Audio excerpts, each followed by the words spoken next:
To make Rice Krispie treats, you need 4 tablespoons of butter, 6 cups of marshmallows or a small bag of marshmallows, and 6 cups of Rice Krispie treats. Melt the butter in the microwave.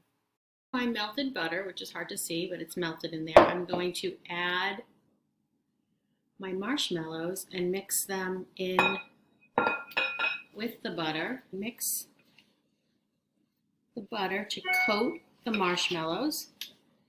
And I'm going to put these back into the microwave for another minute. This might take 2 minutes, but I like to do it 1 minute at a time and then see if I need more time. This looks like it's ready to add our Rice Krispies, and I like to do them 2 cups at a time. So I'm going to put this to the side for 1 second, and I'm going to do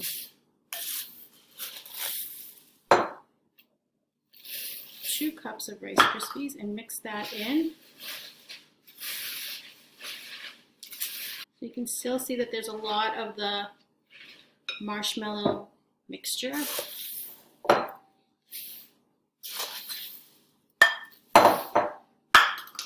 Two more. So I'm really trying to make sure that I lift it from the bottom to get that mixture mixed in with the Rice Krispies.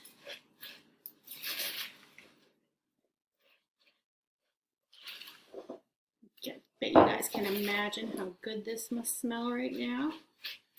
And we will do the rest of our Rice Krispies.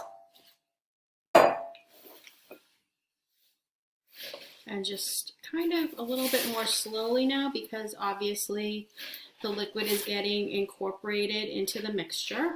It makes it a little bit tougher, but we want to make sure that those Rice Krispies are coated with marshmallow. I think we are at a pretty good place right now. I'm going to just scoop the mixture into the pan. Okay, so now what I'm going to do is I'm just going to pat this mixture down because we want our Rice Krispie treats to be firm and we want everything to sort of stick together with deliciousness and the secret ingredient, which is love. Actually, it's not a secret ingredient because everybody should use love as an ingredient in their cooking, but it's a special ingredient. I'm going to give it a lucky rub.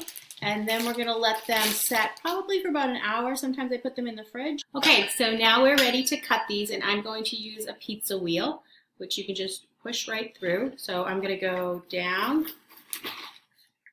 and across. So we're just putting them on our plate and then covering them and leaving them on the counter for everybody to enjoy. So thank you for sharing this time with me, and I hope that you make some Rice Krispie treats for your friends and family too.